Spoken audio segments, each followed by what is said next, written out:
Hi everyone, I'm Erin G, and this is Alt Text. Just a quick note to say that this is going to be the last episode of the show for a few weeks because I need to take some time off to enjoy summer and of course to catch up on some writing projects that I have been very delinquent on. So the show will be back in mid-September. In this episode, I'm joined by Cleve Mesidor, the executive director of the Blockchain Foundation, a 501c3 organization which is basically a type of nonprofit in the United States. The Blockchain Foundation is leading an industry-wide crypto education campaign. Cleve is also a former advisor at the Blockchain Association and the founder of the National Policy Network for Women in Color in Blockchain. She has a Master's of Arts from Howard University and is a member of the Alpha Kappa Alpha sorority, which is the same sorority that Vice President Harris belongs to. Cleve got her start in politics as the Director of Communications for U.S. Representatives Betty McCollum and Barbara Lee, and was then later appointed to the role of Director of Public Affairs for the U.S. Department of Commerce's Economic Development Administration by President Obama, where she was charged with promoting White House economic programs and national public-private partnerships in order to advance innovation and entrepreneurship. Cleve and I spoke about her career, how conversations around crypto continue to center whiteness, what smart policy and regulations for crypto and blockchain might look like, and that just maybe crypto isn't as bad as many think. So here's my conversation with Cleve Mesidor.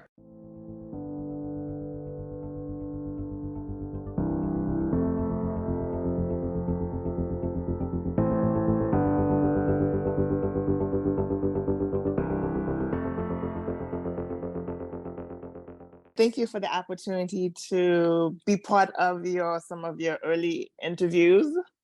Yeah, of course. I thought we had some interesting conversations at Quantum, and so I kind of wanted to pick up on those threads.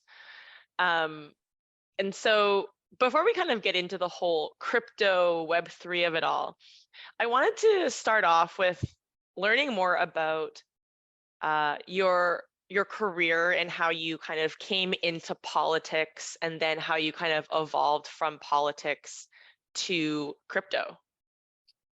Yeah. So it's interesting because I actually published a book in 2020. It's called The Clevolution: My Quest for Justice in Politics and Crypto. And interestingly, it was politics that led me to crypto. It was during the Obama administration in 2013 that I first learned about Bitcoin. In 2013, while serving in the Obama administration, a friend had a Bitcoin project and asked me to have a press release, which I did the research for the press release, wrote the press release for him, and then all of a sudden I saw Bitcoin everywhere, even though I had not heard about it before the ask. But I'll go back a little further, right? So I have a master's degree from Howard University. I grew up in New York City, but I actually moved to Washington, D.C. to go to grad school at Howard University. And it was, during grad school that I decided to focus on politics, going to grad school in Washington, D.C. And then my first semester during grad school, I interned at CNN's Washington Bureau, which is all about politics all the time. So at some point, I decided to jump into the rabbit hole of politics. My first campaign was actually Janet Reno's governor's race. And I was her deputy communications director when she went for governor in 2002. And we lost the primary, but it really gave me the political bug. Mm-hmm. And it made me realize that that's how I wanted to make a social impact. And from the Janet Reno campaign, I worked on multiple national races, including the governor's race in Louisiana, where Kathleen Blanco, that was 2003, where Kathleen Blanco won against Bobby Jindal, who then, after Katrina, it ended up winning.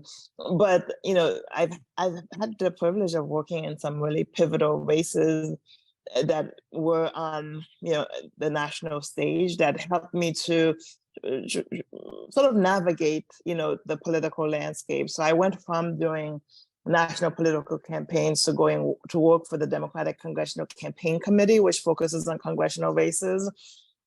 And then I went to, work on the 2008 presidential campaign when Kerry was running. I worked on one of the first 527 organizations called America Coming Together. And then, went to work on Capitol Hill. I first worked for Barbara Lee and then Betty McCollum, and then joined the Obama administration after that historic win. And it was actually during I would say the Obama administration, the role I had there put me on the path to why crypto made sense. So during the Obama administration, I served as the Director of Public Affairs for the Economic Development Administration. It's one of those agencies that most people have never heard of, but it's very powerful when it comes to economic development. It's one of those, agencies that punches above its weight class, I think is the saying. While EDA is, its budget is a rounding error for the Department of Labor, but we're constantly in meetings, in roundtables, in working groups with the Department of Labor, playing a bigger role than they were. EDA really focused on having a large footprint across America's cities and regions. And it was all about creating jobs, creating economic growth, and infusing cash into economically depressed regions to help them to grow foreign direct investment, to actually operate much more cohesively as a region. When you look at a lot of the areas where we put small grants and and allowed local municipalities to leverage the convening power of the government to actually catalyze those funds. So at EDA we measured the impact of our small grants in 3, 6, 9 year increments in terms of what was the impact 3 years from now, 6 years from now, 9 years from now. And we gave a $1 million grant or a $500,000 grant, knowing that would give them the credibility, that region, to get billions or millions from other entities. And so when I first learned about Bitcoin, it was very interesting. As I learned more, it was about the economic empowerment that an agency like EDA was seeking. And it came just in time when, after I left the Obama administration, I really became disillusioned with politics. And I recognized that the impact I wanted to make was not going to be possible in public policy. That, Washington is a place where, your dreams of changing the world, gets whitewashed really quickly. And that whitewash is into this, Hollywood for politicians, where you get caught up and you start into groupthink, and it's no longer about the people, it's really about the power. So when I, decided to leave politics, I started looking around, and blockchain was just everywhere, crypto was everywhere. So I started going down the rabbit hole, learning more. And 2017, I moved back to New York, where, oh my God, the ecosystem for crypto in New York at that time was incredible. And that spring of 2017, I decided I'm going to do this full time. I'm leaving all politics. And that was over 6 years ago. And I've been working full time in crypto ever since. And for me, it was really about that connection of how to make a social impact. So it's interesting now, 6 years later, thinking about when I first got into crypto, the people who got me into this space were all about decentralization. We all wanted to change the world. We all wanted to create a better financial system. We came at it from different lenses, right? Whether the libertarian, the, cypherpunks, the, Black libertarians, the social justice folks from all over the world. But decentralization was like the key tenet. And after Bitcoin hit $20,000 in December 2018, that changed, right?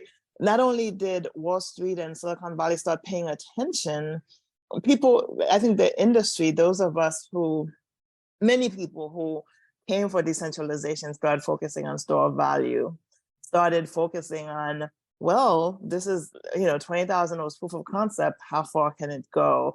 And you saw, to the moon become such a concept. So I think the industry has splintered, quite a bit. And we've seen that over the years of people who have publicly said they're leaving crypto because they think that the values that they came to it are not there. But what I say to that is, for people of color, for women who came in for decentralization, we don't have that luxury, right? Because we know that this is about providing alternatives to people. This is about the fact that the more actions individuals have, the more inclusive money becomes.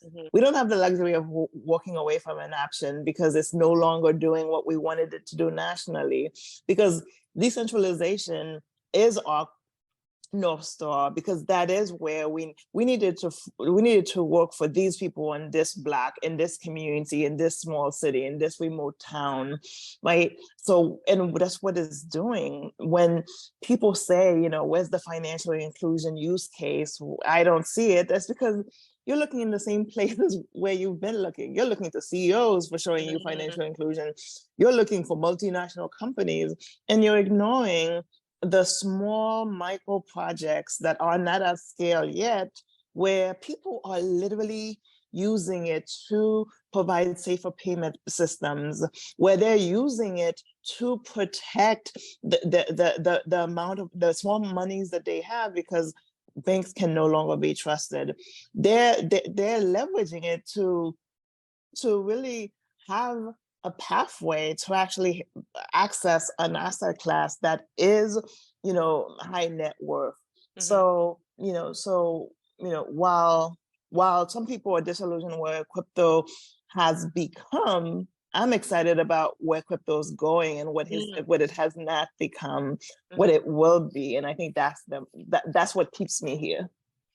I love the fact that when you got into crypto, it was kind of quote unquote for everyone, and there were people involved of various political stripes.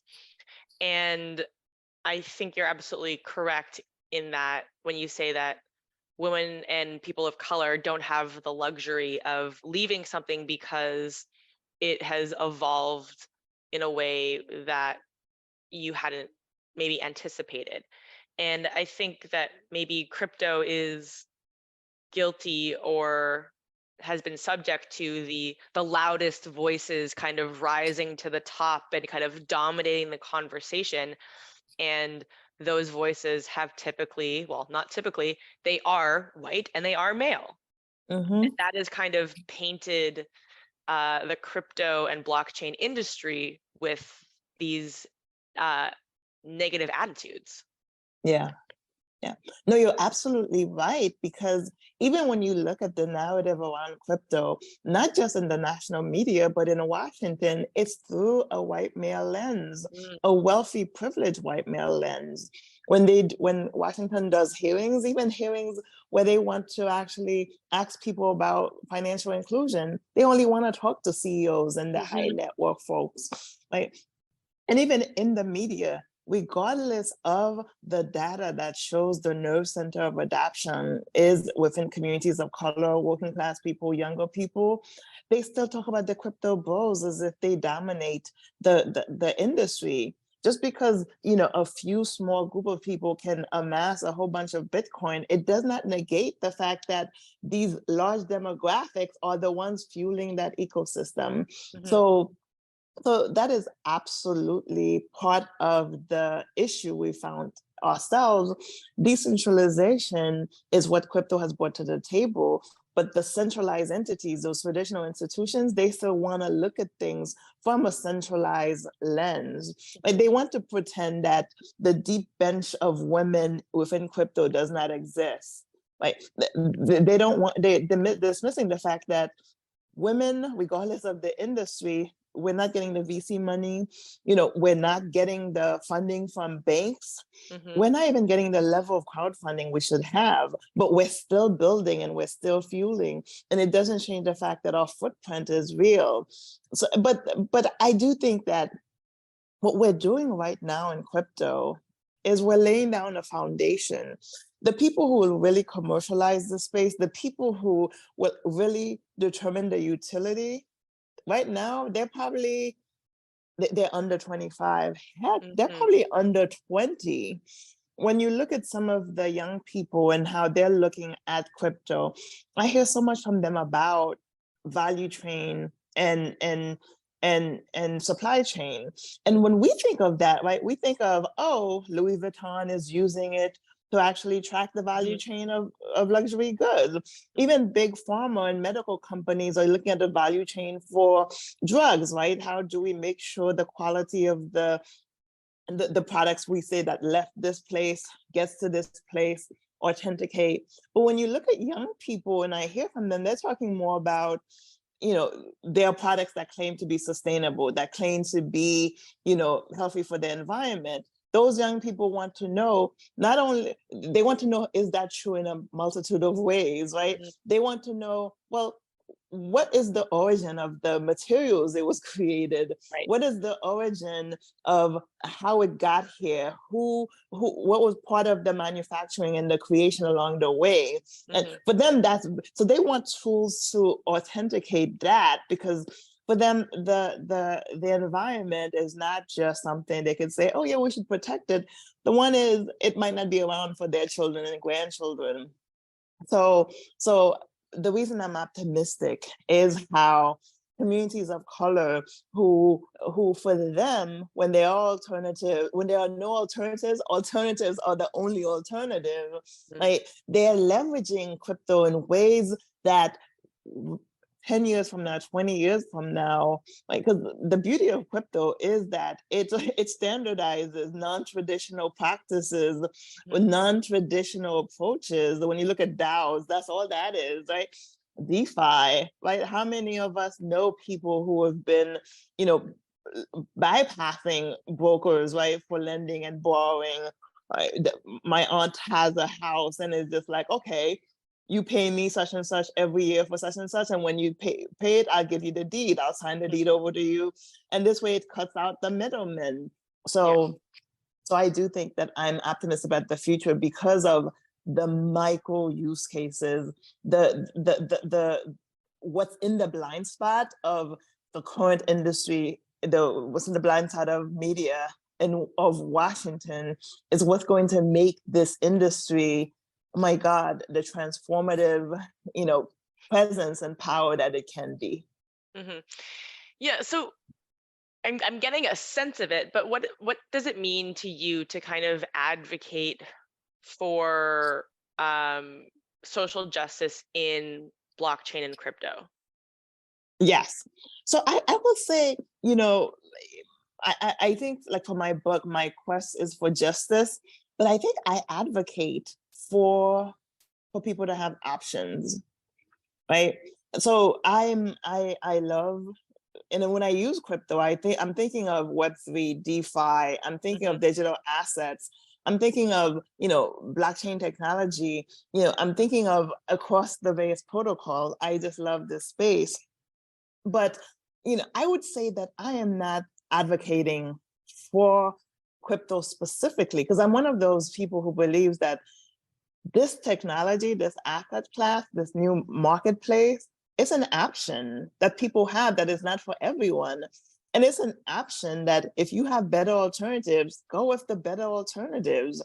Again, the more options individuals have, the more money, the more money become inclusive, the more the marketplace becomes inclusive, the more the workplace become inclusive, the more the, commerce becomes inclusive, right? So I would say that I think for those of us who are looking at creating, a level playing field, right? Those who want empowerment and opportunity and equity, right?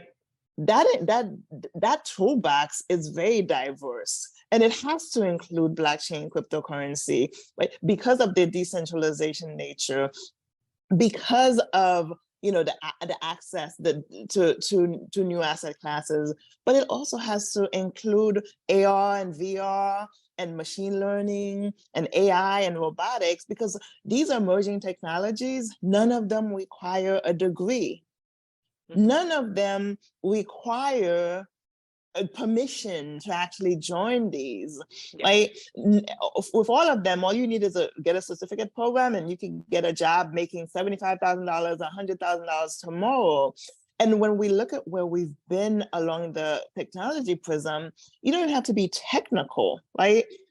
So many of the applications are drag and drop that we are at a pivotal time where emerging technologies are accessible to everyone and anyone. Today, anyone can build a website, including your grandma.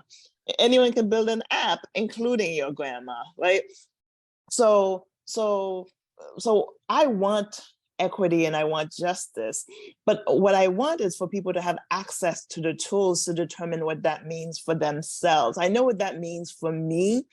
So as I see myself as an advocate in this space, I know that I look at it from a very, I guess, holistic perspective, because I know Native communities, Indigenous communities are leveraging this technology in a different way than Black communities, right? Than Latino communities, than LGBTQIA communities, right? So when we look at social justice and equity, that means different things from different communities, and we are finally at a point where there's enough of the toolbox for people to determine what is the tools that they need, right? And how can we, decentralization means there are no winners and losers, that you can win and I can win, right? That we're not trying to create the next Facebook, the next Mark Zuckerberg, the next Elon Musk.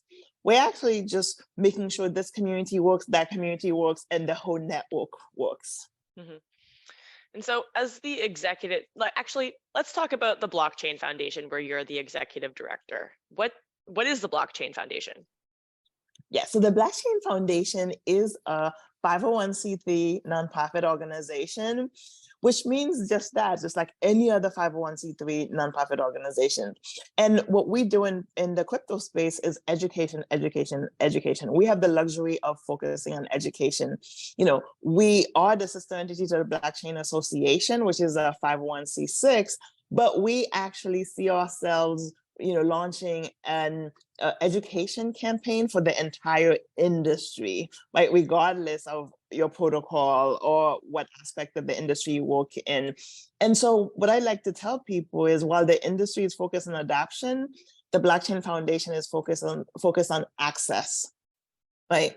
While the industry wants to educate elected officials, we want to educate leaders of public institutions, right? A lot of people think the power base is Washington or the elected halls across states and cities, but really the heads of nonprofits, the heads of advocacy groups, when you look at the environmental groups, right, the healthcare groups, the reproductive rights groups, the economic growth groups, those people represent large constituencies that actually do what their leaders tell them.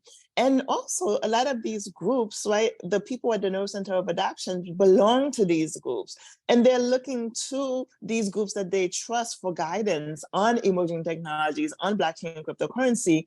And these leaders have no idea what this thing is, but they also are very distrustful of their industry, right? And they're very cautious about engaging the industry. For the foundation, we see ourselves as a bridge to public institutions, the 501c3s, the nonprofits, right? Because we can just focus on education. We can have conversations, but we don't need to convince you to love crypto or hate crypto, right? We can come in and actually do workshops and focus on the fundamentals because you're interested in understanding it, not because you're interested in adapting it, right?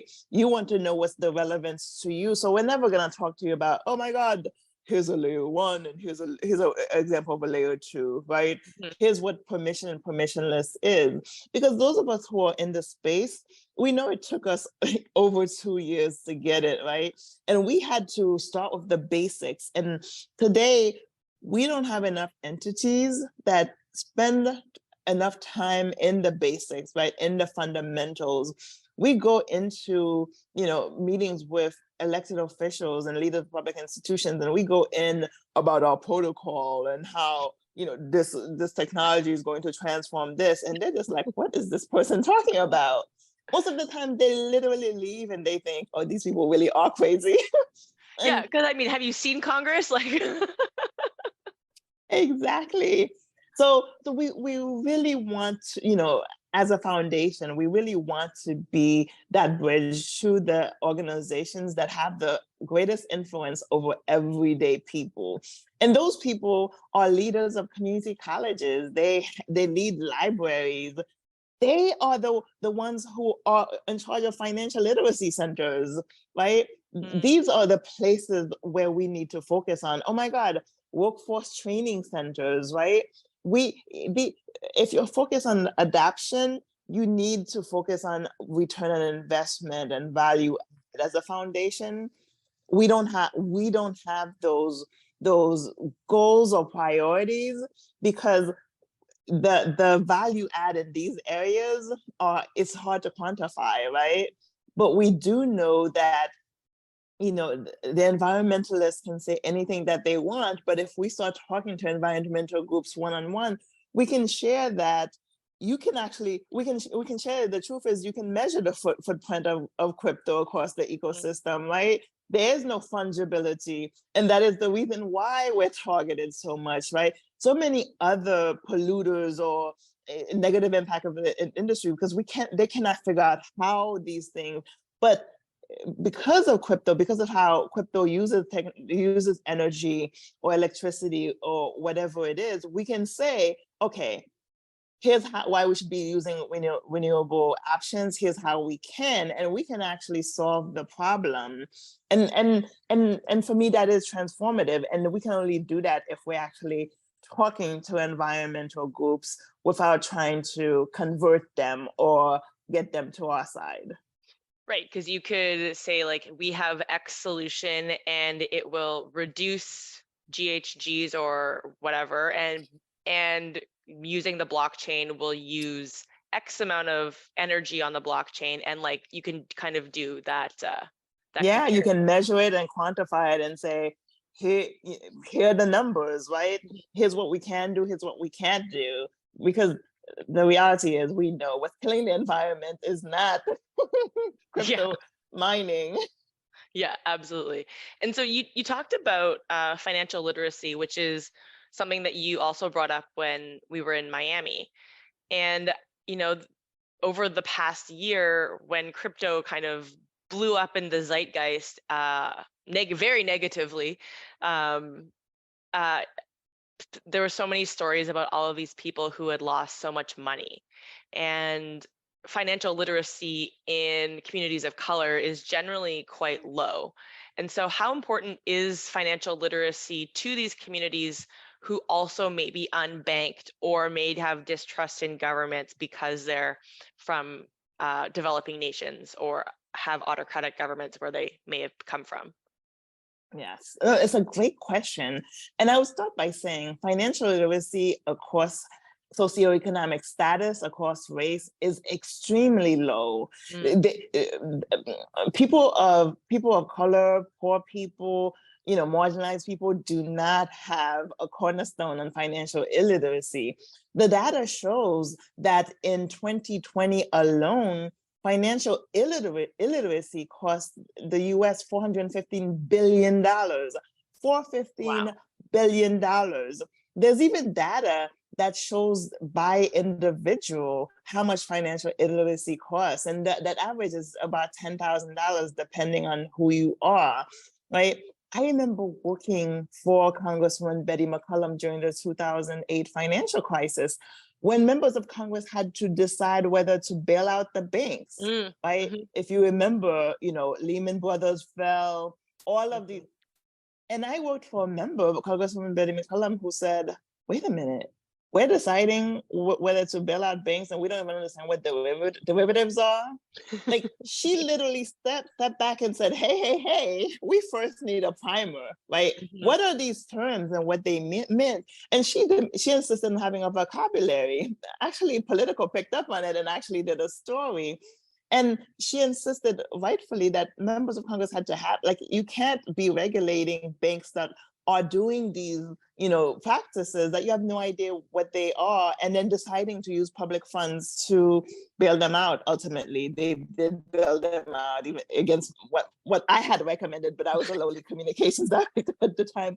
But I will say, financial illiteracy is something that, again, runs the gamut across race, across socioeconomic status. So that means we need to focus on financial literacy across the board. Like, and I'll give you an example. When you look at the collapse of Terra Luna or Celsius or FTX, let's be honest, right? Black and Latino people or women, that is not where we had our money. We were not at, Terra Luna and algorithmic stablecoin, that's where I'm putting my money. That was wealthy retail investors. When you look at Celsius, that was the wet dream of Wall Street trying to layer on. Even FTX, which was more centralized than decentralized, right? When you look at how people, communities of color, communities that have been marginalized or lack access, their North Star is the safest aspects of crypto. They're over-indexed in Bitcoin, in Ethereum. They're part of the Web3 and DeFi ecosystem, right? A lot of the most riskiest parts of this industry are from sophisticated retail investors. But we don't focus on that collapse. So for me, I spent a lot of time, really putting that in perspective.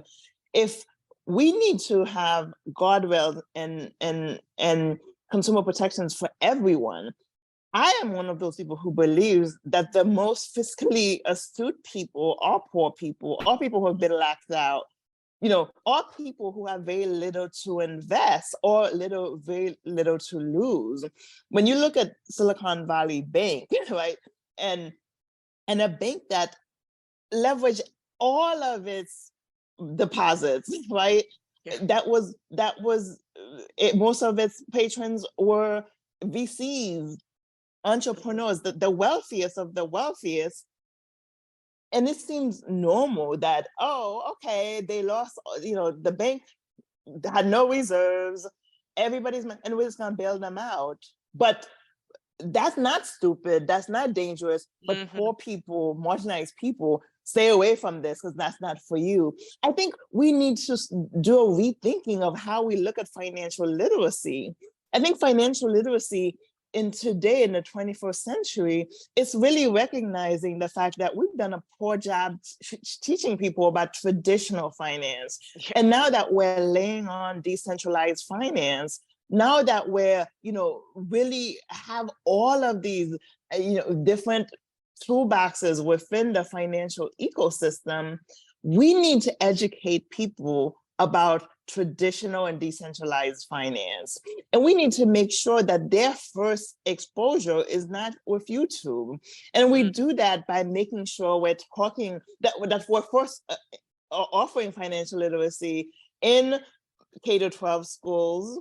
That includes digital assets, but also our financial literacy centers across the US are teaching people about traditional finance as well as decentralized finance, because we know the nerve center of adoption is among working class people, right? So I think that's how we make a difference. And we stop accepting the fact that it's okay for wealthy or middle class investors to do stupid things, and that's our rationale for keeping people who have been locked out even more locked out, when they're not the ones who are the bad actors within the financial ecosystem. Yeah, culturally we tend to criminalize poverty a lot. Yeah, exactly. You mentioned a couple times you mentioned two different things but related. So you talked about the Congress people wanting to educate themselves or needing to educate themselves in a particular field before regulating it. And then you talked about regulations again, and the SEC and the CFTC have been all over the news the past few weeks because they are launching a million lawsuits against some of the biggest players in crypto, and basically doing regulation by enforcement. And so what does smart regulation look like for crypto? Yeah. Well, unfortunately, smart regulation for crypto does not look like this, right? So the reality of the current state of public policy in Washington right now when it comes to crypto is an avoidance to creating the rules of the road. When we look at the UK, they just passed MICA, right? Or MICA, depending on, how you say it, tomato, tomato.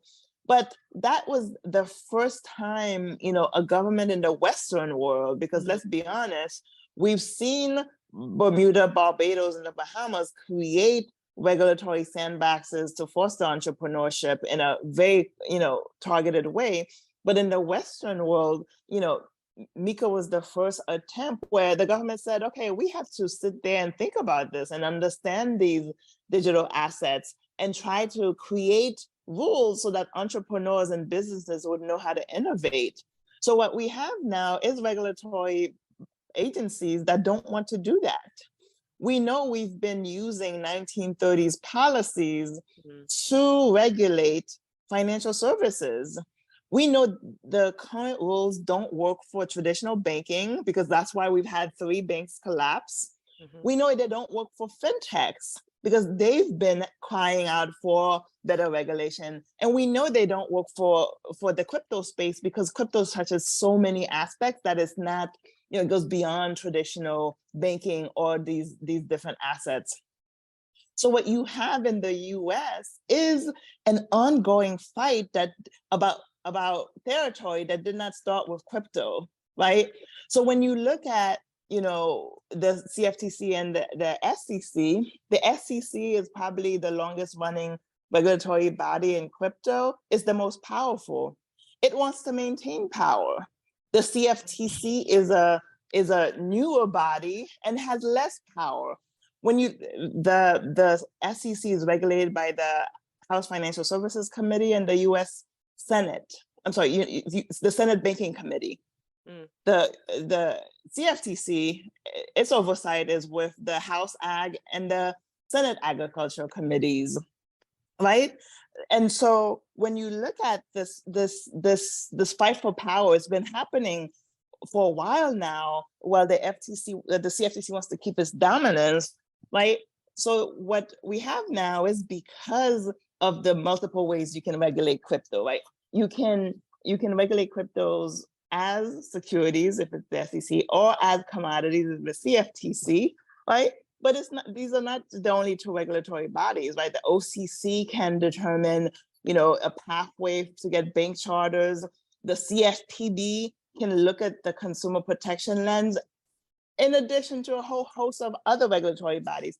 And what we've seen is under Gensler, an SEC that wants to focus on power over people, right? It really is stepping on the oversight and the authorities of the OCC, CFPB, and every other agency, including Treasury that you could think of. But why and at what cost, right?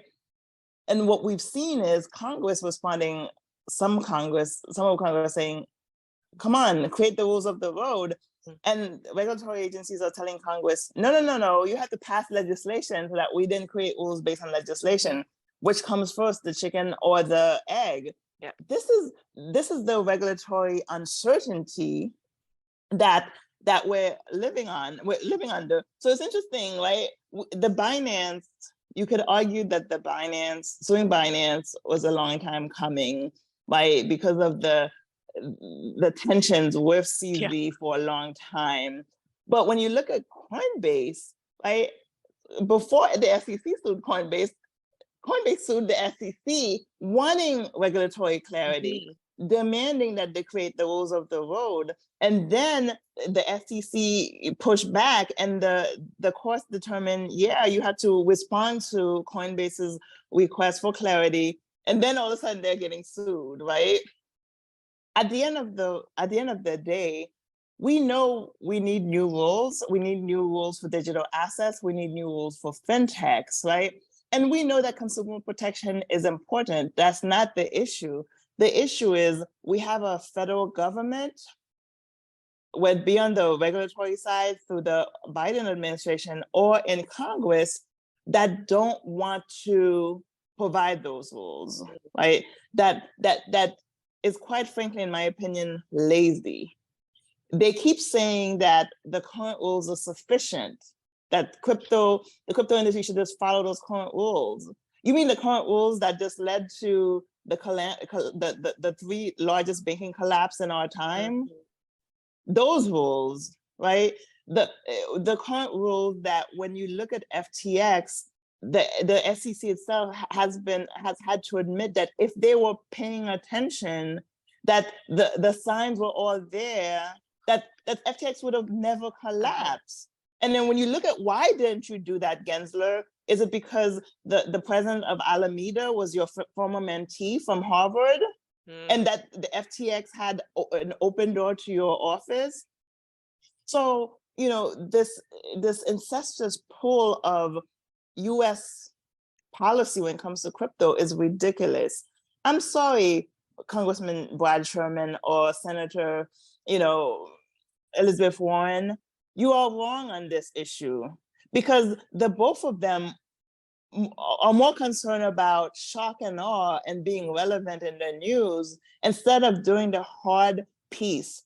And Senator Warren, you know damn well the environment needs greater attention than you sitting here telling young people that crypto is going to kill the environment. That is so irresponsible. And so the good news is all of this is obvious to the future of this nation, right? We have, and this is not just a generational piece where old people don't like crypto and young people are right on it. No, this is one where there are people who don't want to be stuck in, we need to go back to the past, we need to go to the past, and understand that in order for the US to win the future, to participate or even compete in the future, we have to set our sights on the future. We have to do the hard work of understanding AI before we can regulate it. We have to do the hard work of understanding digital assets and blockchain and the difference, right? Right now, all we have is Washington that is stuck in the past and is hoping that no one's paying attention, because quite frankly, the reality is they're incapable of regulating for the future. And we need new leaders in place. And that doesn't mean younger leaders. That means people who are visionary, people who are thought leaders, people who understand that we need to figure out the challenges 10 years down the line, 20 years down the line, and put in the rules of the roads for that instead of just constantly being reactive. No, we have to ban this.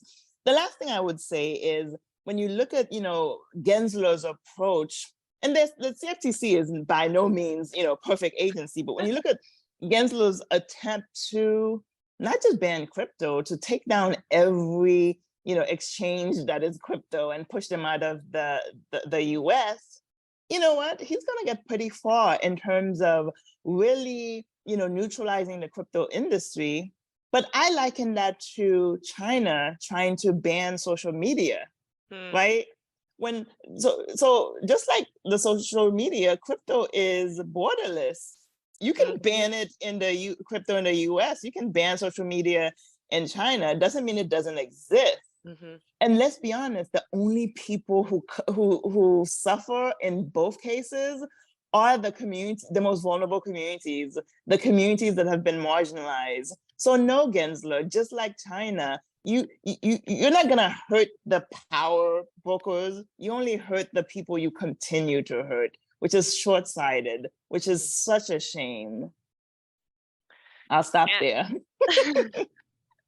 Man, I have so much to think about. Oh my goodness. Cleve, this was so great. Thank you so much for joining me. Thank you so much for the opportunity to have the conversation. As you can see, once I get on my soapbox, you have to get me off. It's funny because Canada doesn't have such a robust like regulatory system, and Canadian news is just not as sexy to everyone because we're just kind of off on our own little corner of the world. So like following all of the news around the CFTC and the SEC has just been like really interesting. Like telenovela, right? Watching Yeah, a soap opera in a yeah. different So like, language. yeah, and so hearing your perspectives on it is like so much different than just reading about it, you know. So are you in New York right now? What's the deal? Oh, I'm in DC. And then I head to Chicago later this week. So, yeah. Hitting all the hot places. Yeah, there has been a lot of travel, but it has been great to really get the message around, inclusion and decentralization, and making sure that we talk about expanding access to women and marginalized communities. Yeah, yeah. Are you heading up any big conferences over the rest of the year, or what's the plan? Well, yeah, so I'm actually heading to Chicago for the American Library Association conference. We have a booth for the foundation because we actually want to create the first one-stop shop for information in crypto, a virtual digital assets public library. And then, this fall, I will be speaking at Money 2020 in Vegas, but also doing a few other conferences as well as planning. We're planning a forum at Howard University for Howard University's business school to do blockchain fundamentals for business school students as well as faculty. As folks are, especially business school students who are looking at financial services, we want to make sure that they know they have access to the industry as well, the crypto industry. Very cool. Very cool. I love DC. Which is not a popular opinion. No, well, you know what? There's so many aspects of DC, but DC is like one of the most global places in the world where every culture, every nation has to touch, but also every advocacy group has to engage here. Mm-hmm. So beyond, the toxicity of, Capitol Hill and, the Supreme Court and the White House, there is this, it's like the global courtyard where everybody must come through at some point. Yeah. That's probably why I liked it so much. I lived there for a little bit, but I didn't have much to do with the political stuff. It was mostly just hanging around you and 14th. But that's the beauty of DC as well. Even for just that, you can do that here. Yes, yeah. It is like a playland for so many great restaurants and activities and to do and festivals. Yeah, and you're just like a completely different city. It's so strange. Yes. Anyway, thank you so much. I will be in touch when this goes up, probably in a couple of weeks. But yeah. Thank you for the opportunity to have the conversation and also for creating this platform. Yeah, absolutely. And I will be in touch with you soon. So enjoy the rest have safe travels to Chicago and good luck with what's going on next. Oh my God. And good luck with your new venture as well. I'm excited for you. Thank you so much. I really appreciate that. Well, that does it for this week. A huge thank you to Cleve for joining me. And of course, a huge thank you to everyone who tunes in every week. Starting this new show has been very daunting and a lot of work, but I truly appreciate everyone who takes the time to listen and share with their friends. Like I said at the top, I'll be back in a few weeks, but in the meantime, you can find me on the app formerly known as Twitter, Blue Sky, Threads, Instagram, probably something else that I can't think of. So until next time, see you later.